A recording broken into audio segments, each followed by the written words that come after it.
Hello, my friends. Welcome back to Meerkat Musings. Welcome back to the Meerkat Muse and the beginning of July. We have made it halfway through 2026. We've had some bumps and scrapes along the way over the span of the year so far in more ways than one. And I really don't know if all the craziness is truly over. I certainly hope so, because there's been plenty of craziness and it really, really needs now to come to an end. We've had, well, craziness at work, as I have written about on Meerkat Musings and spoke about before, which hopefully is now coming to an end. I have a new colleague with me at work now, and there is going to be a new manager starting later on this month. So we'll have a team of 3. I think there are other people who've applied for the other kind of like sales role. So you might have a team of 4 in the not so distant future. Although I don't know if we need 4 people in that particular showroom. I'm not sure if it's strictly necessary, but at least if we've got 4 people, I guess we're not in danger of having problems getting covered during holidays and sickness and that kind of thing. So we'll see how it goes. But from having been a team of 1 throughout June to having other people around is a godsend. I have said before, I don't mind the solitude to a point. There are certainly occasions where I could do without it, and I don't want to be lone trading all the time for if nothing else, health and safety comes into play. I mean, you've got to kind of think to yourself, you know what, it's not the wisest thing to do in the world, but it's coming to an end. That's brilliant. So there's new beginnings on the horizon in respect of work. There's new beginnings on the horizon in terms of the book stuff and the publishing stuff. I believe, based upon the information that I've had from my publisher, that my 3rd book should be out this month. That's not been definitively confirmed as yet, but that is the hope. And also, my publisher has struck a deal with a TV production company called Cord Productions. KORD is how they spell Cord on this occasion, and they're already looking to develop one of my publisher's novels into a TV series, which is fantastic. It opens the door to all sorts of possibilities. Obviously, there's a long way to go before I see my work move onto the screen, but the possibility exists. I mean, as far as I can gather, my publisher, Jumpmaster Press and Core Productions, the arrangement is basically opening the floor to the entire portfolio, so to speak. So if this company decides to scoop up The Awakening, for example, and develop it into a film or series, well, I'm all for having the discussions, definitely, without a doubt, because who wouldn't want that for their work? So that's very exciting. So that's another big mark of change, and quite the way to kind of bring the end of the first half of the year to a close. Although, by far and away, what's been the most dominant factor, really ever since the beginning of March, for my family and I, has been my daughter's health, which, I mean, she's fine. I want to stress that point now, but she has been through it over the last few months, bless her. We discovered that she had an issue with her thyroid, and the doctors took out half of her thyroid at the end of April, and they did some tests, and they found out that unfortunately it was actually cancer. But they also stressed the point that by removing the affected half of the thyroid, they had removed the cancer. It's something that gets treated. It's basically something that they cure, not treat. So taking out the affected half basically cured it. However, as a precautionary measure, because if it happened to one side of the thyroid, it could happen to the other side. They decided to schedule another operation to remove the other half of her thyroid. So basically, that happened literally a few days ago. And then from there, it's in theory back to normal. The factor behind all this is that my daughter now has to be on medication for the rest of her life to do what the thyroid did. But there is no possibility of anything coming back. They did all sorts of tests which sort of said, look, it's kind of something that seems to be localized to the thyroid, and it's done. It's finished. It's done and dusted. I mean, you can never, ever say never in life. But this whole saga, which has been quite stressful and quite emotional, it's now come to an end. It's finished. And hopefully that remains the case for the rest of my daughter's very long life. Because, I certainly want her to have a very long, very happy life. And that's the only two things I've ever wanted for my daughter are to have a long life and to be happy. And, hopefully that's what her future holds in store for her. It's been traumatic, but I also know it could have been so much worse. When we went to the hospital for the second operation, we had this kind of like housing accommodation thing to stay in. And it was heartbreaking in some respects because there was a family there with a young child, couldn't be much more than 4 or 5, very clearly going through cancer treatment. And it's heartbreaking for those families. And it also kind of makes me angry because it doesn't seem right to me that a child who is that young should go through something like that. And without wanting to go off on a long rant about this, I mean, it's the sort of thing which makes me very much question the existence of gods. Would a benevolent God allow things like that to happen with the power to stop it? And I know we're going to hear the whole, it's free will. God works in mysterious ways. But the way I see it, if you're omnipotent, got that kind of power at your fingertips, the least you can do is stop small children from having something like cancer to deal with in their lives. I don't think that's actually asking too much for an all-powerful, omnipresent deity, but that's just me. Anyway, let's move away from that subject before I go too deep into it. What else has been going on? Well, we've had the arrival of the World Cup, or as I prefer to think of it, the arrival of a great deal of sports-related suffering, because, as ever, there's been this kind of... I don't know why here in England we have this thought. We always tend to have this thought that we should be optimistic in some way, shape or form about the nation's chances. And we really shouldn't be. My viewpoint is I could live to be 90 and not see England win a single international trophy. I think that 1966 and all that is the one and only time England were ever going to win something at an international level. And we might as well forget about the idea on any other level. England thus far they've topped their group, but then it was a group they should always have been winning. They beat Croatia 4-2 in the first game, played out a very tame 0-0 draw against Ghana in the second game, and then laboured past Panama with a 2-0 victory.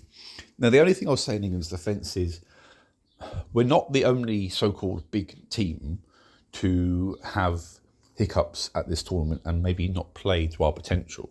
The same could be said of Brazil in their opening game against Morocco. Spain drew with Cape Verde in a real shocker of a match because of the massive disparity between the two teams. I mean, Spain were my tip to win it, and they really let themselves down. It must be said, with that performance, although they've since improved. And there's other, sort of signs that maybe there's a smaller gap now than there used to be between the so-called big teams and the small teams. Although there's also demonstrations that some of the big teams really can turn it on and play with a great deal of style if they want to. And I think the ones to watch so far in this World Cup, definitely not England, but I think While Spain were my original tip to win it, I think France look extremely strong across most areas of the pitch, it must be said. And Argentina, who won it last time, I didn't really fancy him to win it last time. I don't fancy him to win it this time. But Lionel Messi is rolling back the years. He's 39 and he's scoring goals for fun at the World Cup, which is pretty sensational. And it underscores how good a player he is. He is truly awesome. And bearing in mind this will almost certainly be his last World Cup, it would be kind of thrilling if he could go all the way and actually win it a second time. And if he did lead Argentina to a second consecutive World Cup, no less as well, then, what a statement that would be. What a way to end your international career and possibly his career full stop. I don't know what his plans are, but I think it would reaffirm in the eyes of many people that he is the greatest of all time. Obviously, there'll be that conversation about Ronaldo, who's had a mixed tournament himself thus far. In Portugal's first game against the Democratic Republic of Congo, Ronaldo was clearly a hindrance to the team. He scored a couple of goals against Uzbekistan next time out, but it's not like he was dazzling against, say, the likes of Brazil or Spain or England or anyone like that. And then I think he was, again, relatively tame in Portugal's last group match again as well. So it's chalk and cheese, really. What else has been going on? I want to briefly draw attention to the frequency all of a sudden that I've been getting for spam calls relating to insurance and life insurance. In previous times, very recent previous times, it's all been to do with car finance, which has been quite funny to me because I don't drive and have never owned a car. So these calls have always been quite short. But now I'm getting calls about life insurance. Now, I do have a life insurance policy. I'm actually very, very happy with it, and I don't see the need to go into kind of new discussions with new places. But all of a sudden, I'm getting quite a few calls from random parts of the country, it would seem, asking me further questions about my life insurance. I don't know who's getting hold of my number to make these calls or what's going on, but please go away, quite frankly. I'm not interested. And I tell you who else can also go away as well, and I've mentioned this over on the blog, and you'll see that post in the latest Meerkat Muse there. But I want to make it very, very clear that if you come into the shop where I'm working and you are feeling unwell and you are coughing and spluttering, the very least you can do is cover your mouth with your hand, at the very least, when you are coughing and spluttering. I had a couple of customers come in whilst feeling unwell. Well, one admitted they felt unwell. The other guy just kept randomly coughing. And bearing in mind, this was days before my daughter's surgery, I didn't particularly feel like taking chances. So if you see me kind of being a bit standoffish and giving you a wide berth in those circumstances, don't be surprised. Because guess what? I don't want to get sick. I cannot afford to pass something on to my daughter days before we're going into London for her to have major surgery. And what I also could have done without in our trip into London was the unbelievable heat. The day before the operation was one of the hottest days of the year so far. Temperatures in London well above 35 degrees. And the thing about London is, and I think it's just a big city thing, the heat gets amplified. Everything kind of gets dialed up to 11. I guess it's, the closeness of the buildings, it's the heat from cars, and all that kind of thing. Lots of people packed in together. One thing that I experienced was the central line of the tube.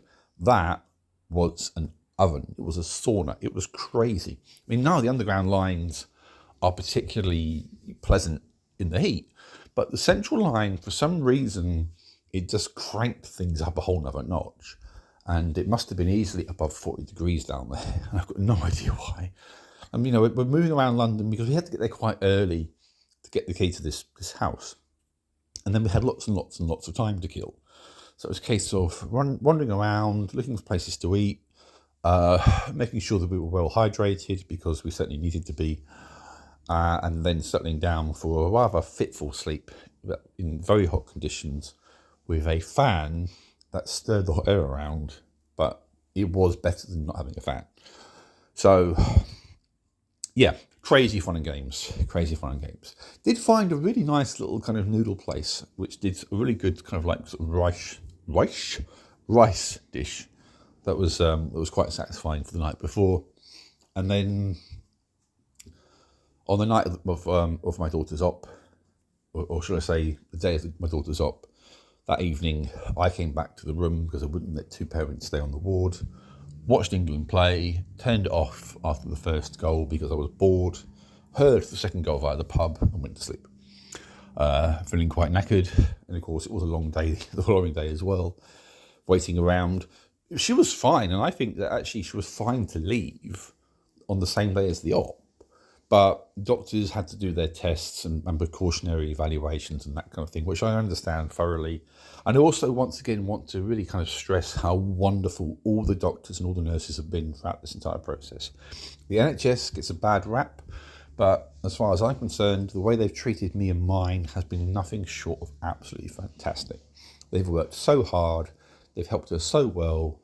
I think that they're all, particularly the nurses, are sorely underappreciated. But I wouldn't swap the NHS for anything. They've been absolutely fantastic the whole way through this entire saga. So that kind of brings to an end this latest Muse cycle. I have no idea what to expect going forward in July, other than hopefully a return to normality. What with having colleagues at work and some of that kind of strain of overseeing everything by myself at the store being taken off my hands, and we'll see how it all kind of goes. We'll see how that plays out. With a bit of luck, I'll have some more news very soon about my next book, some details as to when that's going to be released, and I can share that information as soon as I've got it. And yeah, I mean, it's now about just kind of decompressing a little bit. I think in July, my daughter's finished with her GCSEs, so she is now sort of home, and she can decompress after a lengthy and trying sort of first half of the year for her, and we can just kind of, with luck, just exhale and just relax a little bit. Insofar that things like work and stuff allow for that, and yeah, with luck, it'll be a second half of the year where things kind of go our way a little bit. I mean, the ideal way they could go my way is to have a big lottery win, but I'm not optimistic about that. But we'll see how it goes, and we'll chat more really, really soon, guys. Thank you for listening. Take care, everyone. Bye-bye.